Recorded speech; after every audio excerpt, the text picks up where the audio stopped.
Harambee! Neno hili si hivyo, mambo ni matatu. Ladies and gentlemen, good morning and welcome back to our channel once again.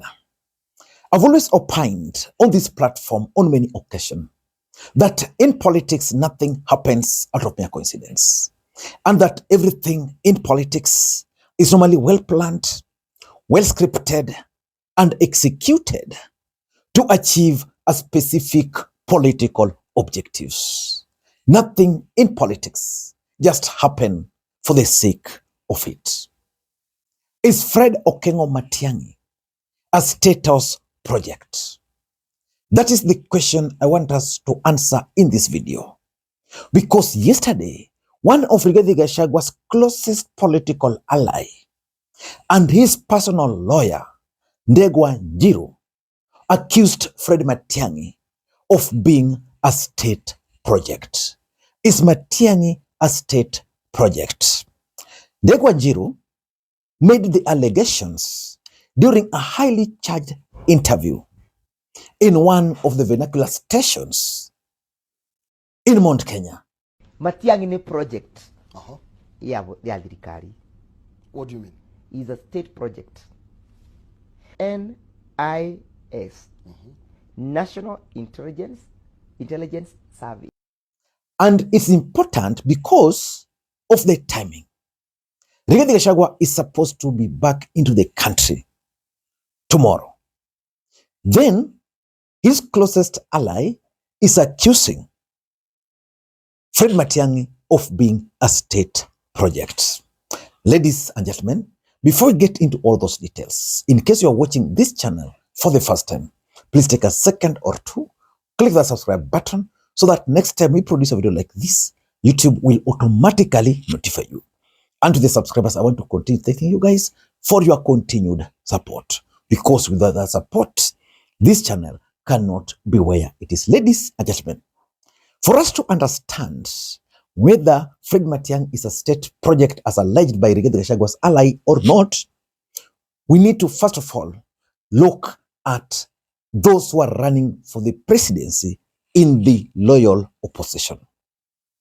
So far, only 3 people I know are likely to be on the ballot from the opposition. That is the loyal opposition led by Rigathi Gachagua. The first person who is likely to be on the ballot is none other than Stephen Kalonzo Musyoka. The second person who is likely to be on the ballot is none other than Fred Okengo Matiang'i. And the last person on this camp who is likely to be on the ballot is none other than Rigathi Gachagua. And it's important to note that of all the 3, they are banking on the support of the mountain. As we speak, Rigathi Gachagua controls the mountain. For Matiang'i and for Kalonzo, their bid depends squarely on the support they will be getting from the mountain. If they will fail to secure the support of the mountain, then their bid is as well as dead. Rigathi Gachagua, who is determining how the mountain will vote, is already showing signs that is leaning towards Kalonzo Musyoka. But why would Rigathi Gachagua's ally accuse Matiang'i of being a state project? Because if anything, it is a known fact that Matiang'i cannot be a state project.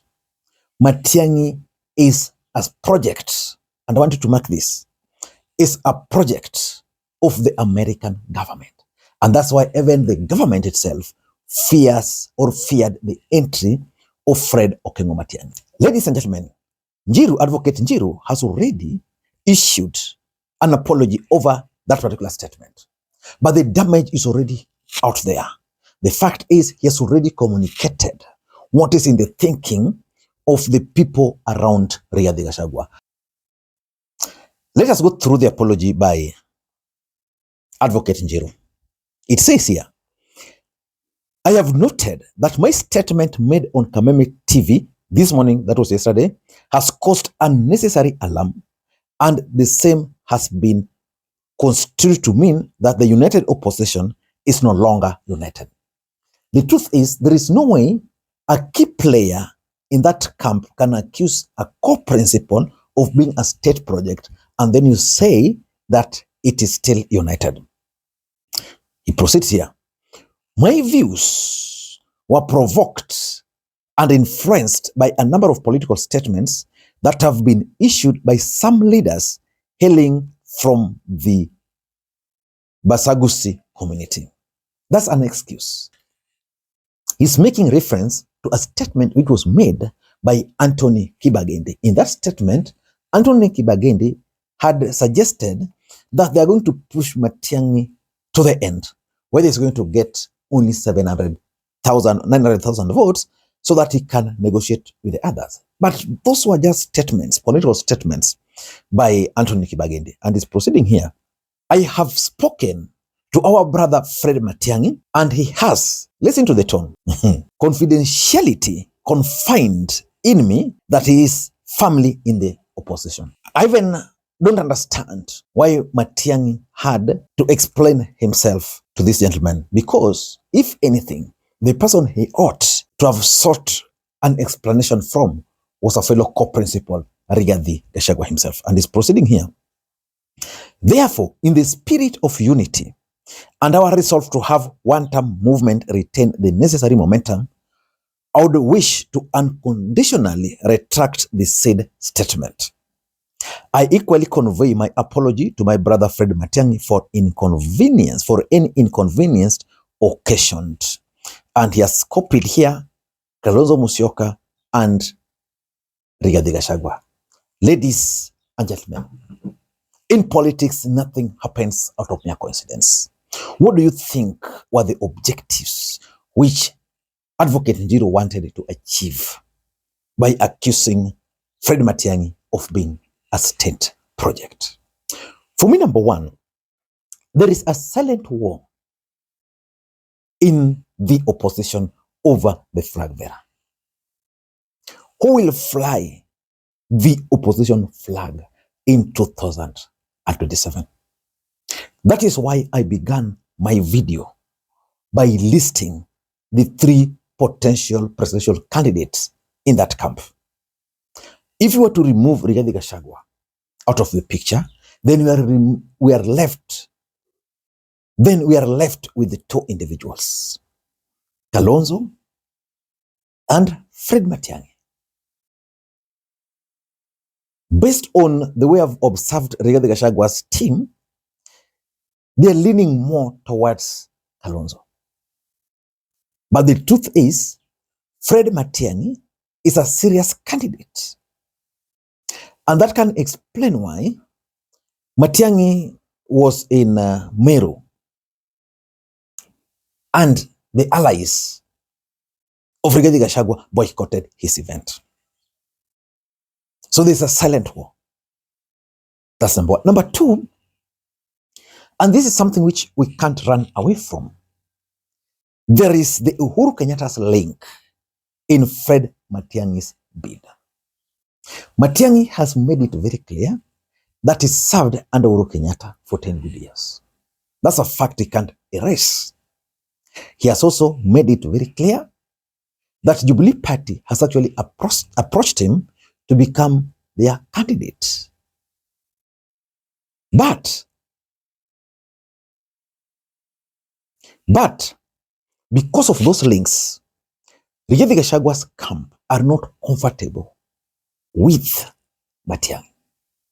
Because if Matiang'i were to emerge as Uhuru Kenyatta's project, then Rigathi Gachagua is going to be relegated to a second player in the mountain. He doesn't want that. Rigathi Gachagua's interest, even if he won't be on the ballot, is number one, to have as many MPs as possible. Number two, to emerge as Mount Kenya kingpin so that he cannot be ignored. If Uhuru Kenyatta were to be in the picture, he will play second fiddle to Uhuru Kenyatta. And that's something he is not ready for. And that's why his allies who sit with him in meetings sometimes gets to hear some of these whispers, and then they are pushed to say them outside here. Number three, and this is going to be the biggest challenge for the opposition? The Mount Kenya politics. Mount Kenya might not produce a presidential candidate in 2027. But they have a political party which is taking the region by storm.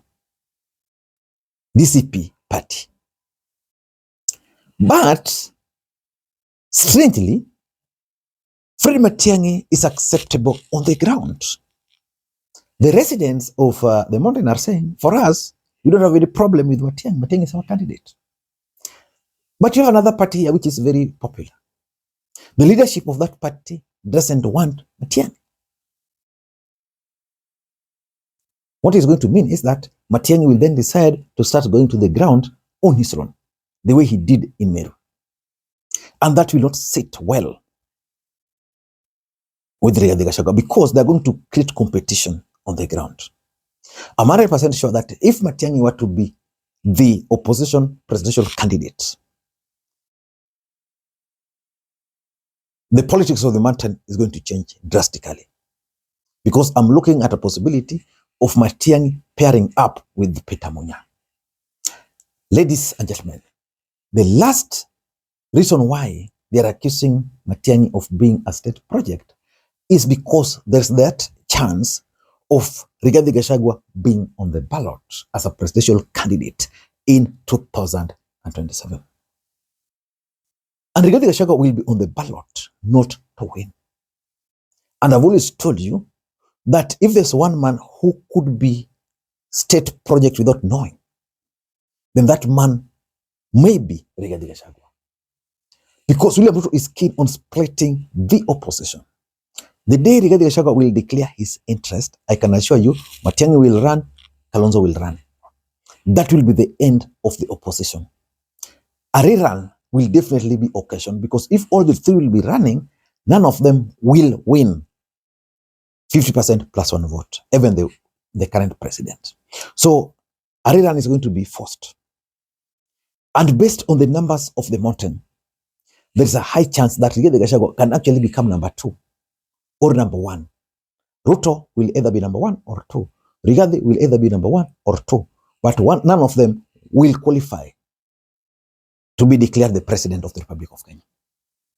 And they believe if that were to happen, it's going to help them in so many ways. Rigathi being on the ballot will ensure that the mountain is fully DCP. So they'll be able to win several seats.